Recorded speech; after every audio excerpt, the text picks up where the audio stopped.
বাঁশি আনমলে চলে, ধাই সে বংশীধর বহুদূর গায়। জনহীন প্রান্তর দক্ষিণ বায়, দূরে করে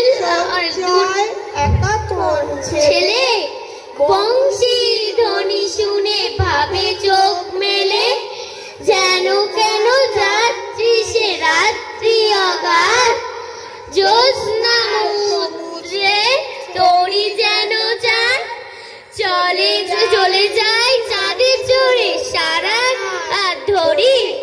মেঘেদের ঘাটে ঘাটে ছুঁয়ে যায় তরি, রাত কাটে ভোর হয় পাখি জাগে বনে, চাঁদের তরণী থেকে ধরণীর কোণে। নমস্কার।